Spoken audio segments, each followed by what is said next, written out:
Episode 8 नागिन 7।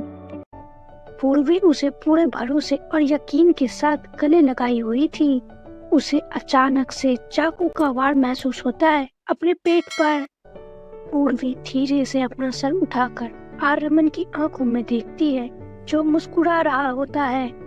उसे धक्का दे देता है बालकनी से और वो सीधे लिविंग रूम के जमीन पर गिरती है। जिस इंसान से वो बेइंतहा मोहब्बत करने लगी थी, जो उसका पहला प्यार था, आज उसी ने उसे धोखा दिया, उसे चाकू मारा, उसके यकीन भरोसे सबको तोड़ दिया। कोई भी ये धोखा देख रही है अपने आंखों से। प्रमीत के लोग पूर्वी और उसकी पूरी फैमिली को जमीन में दफन कर रहे थे।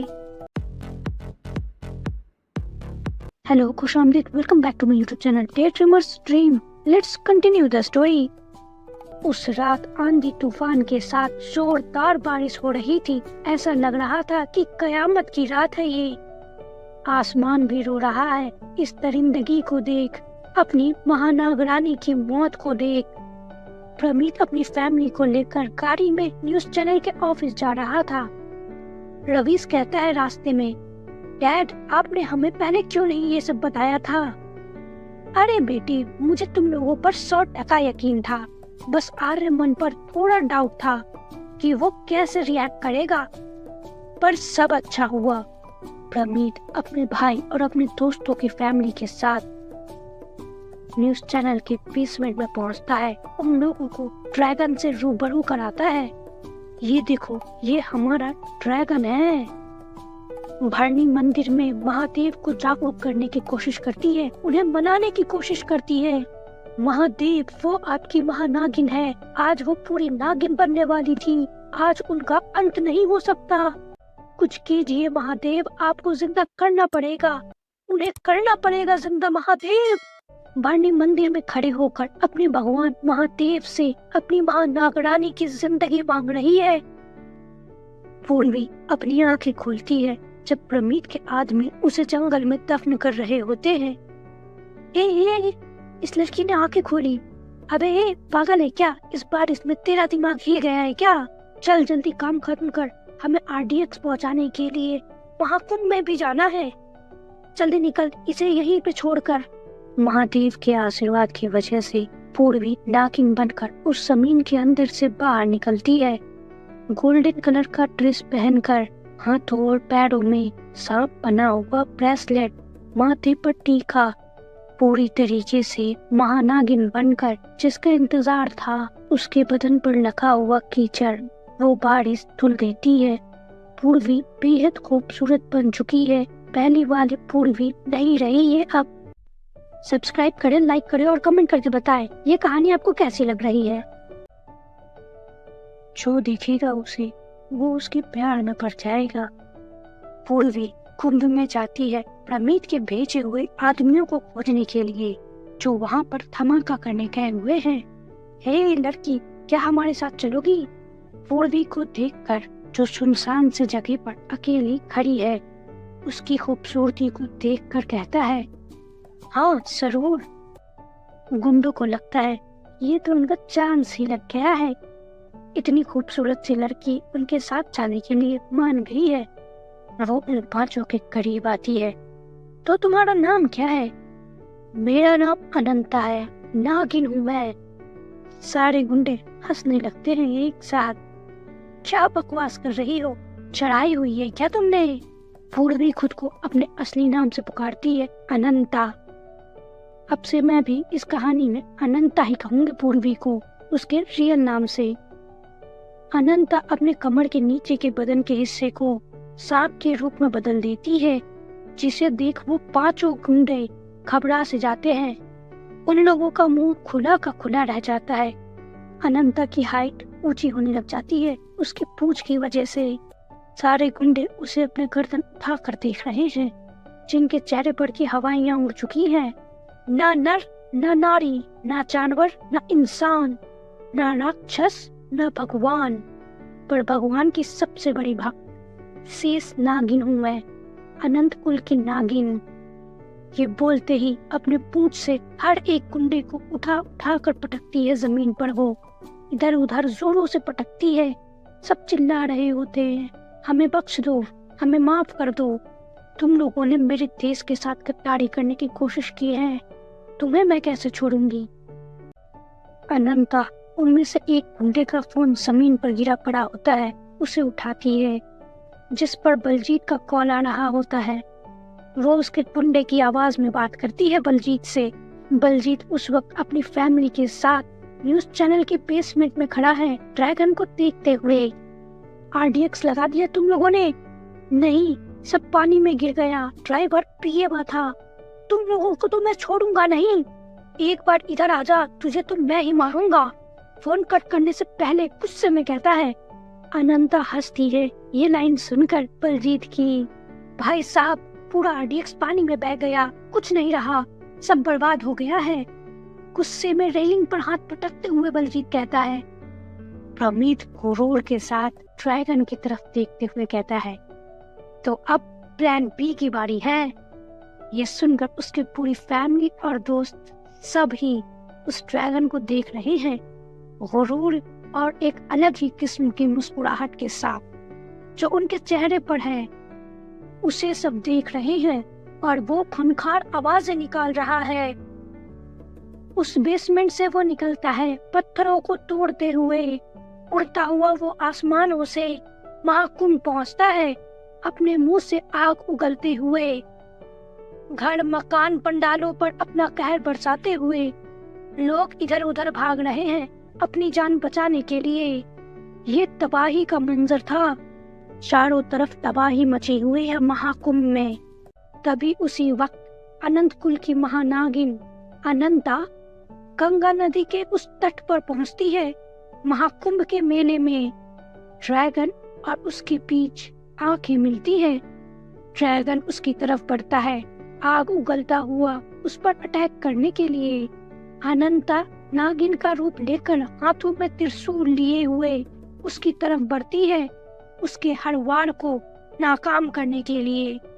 गंगा के ऊपर से उड़ता हुआ वो तबाही का साया लग रहा था। रात खुद कांप रही थी। अनंता की आंखों में शिव की भक्ति की अग्नि जल रही थी। दो शिकारी, एक ही इरादा, अंतिम सांस तक लड़ना। बिजली चमक रही थी, बादल गरज रहे थे। गंगा के तट पर वो दोनों आमने सामने थे। ड्रैगन ने अपने मुंह से आग का गोला फेंका। अनंता ने अपने त्रिशूल के वार से उसे रोका। चिंगारियां पानी पर गिरकर सिसकने लगी। कभी ड्रैगन पानी के अंदर घुसकर बचने लगा, कभी अपने तेज पंजों से अनंता की पूंछ पर वार करता। फिर अनंता ने अपनी पूरी शक्ति जगाई, उसका रूप बदलने लगा। एक नहीं, दो नहीं, 5 मुंह वाली महानागिन बनकर वो उस पर टूट पड़ी। पानी के अंदर खूनी संघर्ष शुरू हो गया। लहरें उछलने लगी। रात का अंधेरा गहरा हो गया। कोई नहीं जानता था कौन जीतेगा। ये रात खुद गवाह बन रही थी, एक देशभक्त और एक दुष्ट शक्ति की जंग की। आखिरी पल में अनंता ने त्रिशूल को उसके सीने में गाड़ दिया, फिर अपने विशाल सर्प रूप से उसके पूरे बदन पर लिपट गई। ड्रैगन तरफ उठा, आसमान में आग के शोले छोड़ते हुए वो बचने की कोशिश करता रहा। लेकिन अनंता की पकड़ शिव के संकल्प की जैसी मजबूत थी। ये देश तेरी तबाही नहीं देखेगा, वो फुफकार कर बोली। और फिर एक अंतिम छलांग, वो उसे लेकर सीधे गंगा की गहराइयों में डूब गई। देर रात शहर में सिर्फ एक ही खबर थी। लोग कह रहे हैं एक अजीब सा जानवर दिखा है, ची ची की आवाज करता हुआ आसमान में उड़ रहा था। न्यूज रिपोर्टर माइक आगे बढ़ाकर पूछ रही थी सबसे, सर कुछ तो सच बताइए, अगर इतना बड़ा जानवर था तो अचानक से गायब कैसे हो गया? अरे हम सच कह रहे हैं मैडम, वो आग उगल रहा था, रिपोर्टर चिड़चिड़ा कर कहती है। लगता है लोग टीवी सीरियल को ज्यादा ही देख रहे हैं। नागिन आई और उसने सबकी जान बचा ली। ये कोई मजाक चल रहा है क्या? कैमरामैन की तरफ देखकर कहती है, इस तरह की अफवाहों से हमारी नौकरी ही चली जाएगी। कैमरा बंद करो और चलो यहाँ से। मगर कहानी खत्म नहीं हुई थी। यहाँ शहर के एक छोटे से ढाबे के कोने में कंबल में लिपटी एक औरत चुपचाप बैठी थी। अनंता। उसकी आंखें टीवी स्क्रीन पर टिकी हुई थी, न्यूज एंकर आर्यमन पर। वही आदमी जिसने उसे धोखे से चाकू मारा था, और उसके परिवार ने अनंता के परिवार को खत्म कर दिया, मार दिया। आर्यमन न्यूज पढ़ रहा है, लुटेरी दुल्हन से सतर्क रहिए, मेरे ही घर में ये वाकया हुआ है, दुल्हन ने मेरे परिवार को चूना लगा दिया है। कुछ दिन पहले ही अनंता के होठों पर हल्की सी ठंडी मुस्कान आई। झूठ बोलने में माहिर हो तुम आर्यमन, उसने धीरे से अपने मन में कहा। अनंता शिव मंदिर पहुंचती है। जैसे ही उसने दहलीज पर कदम रखा, पूरा मंदिर एक अजीब सी ऊर्जा के साथ जग उठा। दिए की लो तेज हो गई, घंटियां खुद ब खुद बजने लगी। अनंता ने शिवलिंग के सामने माथा टेका, महादेव शक्ति दीजिए। हवा में एक शांत सी गर्माहट फैल गई, जैसे आशीर्वाद मिल गया। फिर वो अपने सिंहासन पर बैठती है। चारों तरफ से सांप वहां पर आने लगते हैं, सर झुकाकर। उनकी महानाग रानी लौट आ चुकी है। शहर की सबसे ऊंची पहाड़ी पर खड़ी होकर भरनी के साथ उसने अंधेरे आसमान की तरफ देखा। वक्त आ गया है, उसकी आवाज में बिजली सी कड़क थी। ये मेरा अंत नहीं, उन 13 लोगों के अंत की शुरुआत है। हवा तेज चलने लगी, उसकी आंखें सुनहरी चमक से भर उठी। मेरे अपनों को बेरहम मौत दी है उन्होंने, अब ये नागिन भी रहम नहीं करेगी। मैं इच्छाधारी नागिन हूँ और अपना बदला कभी नहीं भूलती। जोरों से बिजली चमकती है। ये जंग अभी शुरू हुई है और आखिरी पलने तक चलेगी, जब तक उन 13 के 13 लोगों की सांसें खुद उनका साथ ना छोड़ दे। 6 महीने बाद शहर का एक महंगा होटल आर्यमन बार काउंटर के पास खड़ा था। शराब का ग्लास हाथ में, आंखों में वही एटीट्यूड और पुरानी शरारत। तभी उसके पास एम्प्लॉय मनोहर की वाइफ आती है वहां। आंखों में नशा, होठों पर मुस्कान। शराब मेरे कमरे में आएंगे। उसने धीरे से रूम का कार्ड उसके हाथ में रख दिया। आर्यमन हल्का सा मुस्कुरा देता है। इंटरेस्टिंग। रूम के दरवाजे पर जाकर आर्यमन नॉक करता है, हाथों में शराब का ग्लास लेकर। रूम के दरवाजे पर जाकर आर्यमन नॉक करता है, हाथों में शराब का ग्लास लेकर। वो औरत उसे खुशी से अंदर ले गई। दरवाजा बंद करके वो उसके करीब आई, उसे रिझाने की कोशिश करती हुई। आर्यमन सीधा खड़ा बस मुस्कुरा रहा था। तभी मनोहर जोर से दरवाजा खोलकर अंदर आ गया। उसने अपनी बीवी और आर्यमन को करीब खड़ा देखा। उसकी आंखों में गुस्सा भड़क उठा, लेकिन आर्यमन शांत था। वो आर्यमन का कॉलर पकड़कर कहता है, सर आपने ऐसा मेरे साथ कैसे किया? मैं आपकी इतनी इज्जत करता था। वो औरत खुद को इनोसेंट दिखाने की कोशिश कर रही थी और आर्यमन पर सारा ब्लेम डाल रही थी, पर उसका हस्बैंड सब समझ रहा था। आपने मेरे साथ बिल्कुल अच्छा नहीं किया है सर।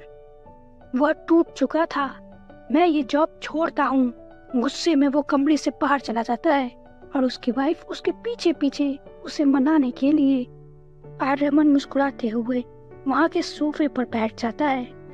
रवीश उस कमरे में आते हुए कहता है, भाई अगर आपको उस लड़की के साथ नहीं जाना था तो सीधे मना कर देते। उसके हस्बैंड को क्यों कहा मुझे भी यहाँ भेजने के लिए, क्योंकि मैं चाहता था मनोहर ये सच्चाई देखे। भाई आप भी ना। घर में पिंकी की एंगेजमेंट की तैयारियां चल रही थी। विक्रम के साथ उसकी सगाई होने वाली है। पिंकी अपनी ज्वेलरी लेकर आर्यमन के पास आती है। वो बार काउंटर पर बैठकर ड्रिंक कर रहा था।